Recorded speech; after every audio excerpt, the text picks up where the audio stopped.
तो भारतीय जनता पार्टी ने हरियाणा में बीजेपी संगठन की कमान एक बार फिर किसान और कमेरे वर्ग के नेता को ही देने का फैसला लिया। सुभाष बराला की जगह हरियाणा सरकार के पूर्व कैबिनेट मंत्री ओम प्रकाश धनखड़ को हरियाणा बीजेपी प्रदेश अध्यक्ष नियुक्त किया गया।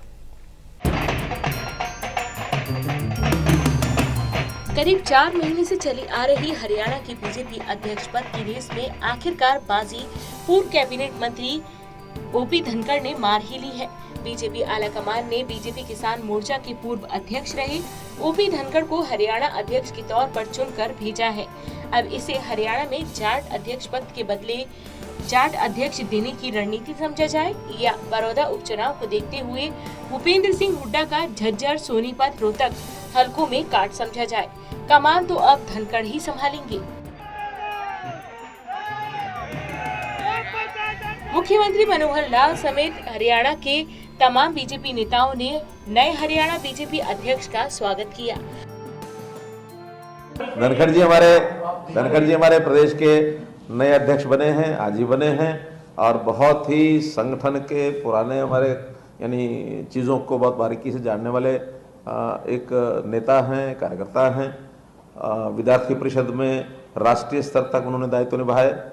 भारतीय जनता पार्टी में भी उन्होंने जिला स्तर से लेकर के और राष्ट्रीय स्तर तक सारे दायित्व निभाए।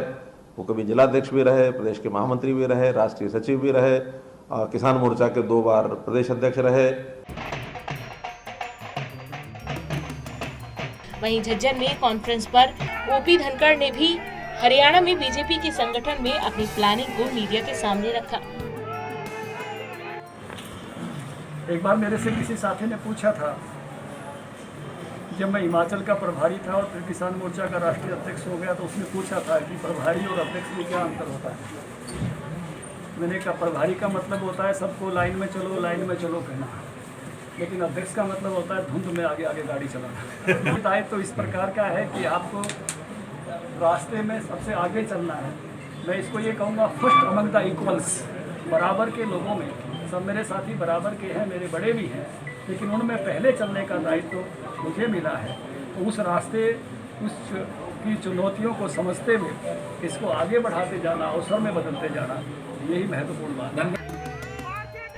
यूं तो इस रेस में केंद्र राज्य मंत्री कृष्णपाल गुर्जर, हरियाणा बीजेपी में संगठन मंत्री संदीप जोशी समेत पूर्व कैबिनेट मंत्री कैप्टन अभिमन्यु का नाम भी था, लेकिन देश के प्रधानमंत्री नरेंद्र मोदी के साथ और बीजेपी के राष्ट्रीय स्तर पर काम करने का अनुभव ओपी धनखड़ को इस रेस में नंबर 1 पर ले गया।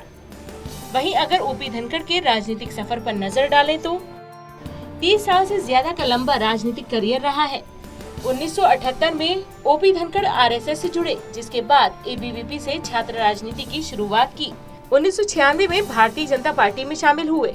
धनखड़ 2 बार बीजेपी राष्ट्रीय किसान मोर्चा के अध्यक्ष पद पर भी रह चुके हैं। वहीं 1996 में अटल बिहारी वाजपेयी के वक्त में राष्ट्रीय सचिव रहे और ओपी धनखड़ अटल बिहारी वाजपेयी के दौर में हिमाचल राज्य के प्रभारी भी रह चुके हैं। मनोहर सरकार की बात करें तो धनखड़ मनोहर 1.0 सरकार में कैबिनेट मंत्री रहे हैं। पिछली हरियाणा सरकार में कृषि मंत्री के पद की कमान संभाली थी। स्वामीनाथन आयोग सिफारिशें ड्राफ्ट करने में ओपी धनखड़ का महत्वपूर्ण योगदान रहा है। प्रधानमंत्री नरेंद्र मोदी के dream project statue of liberty कार्यक्रम में ओपी धनखड़ नेशनल कोऑर्डिनेटर रहे हैं। वहीं 2019 में बादली विधानसभा सीट से कैबिनेट मंत्री होते हुए ओपी धनखड़ चुनाव हार गए थे।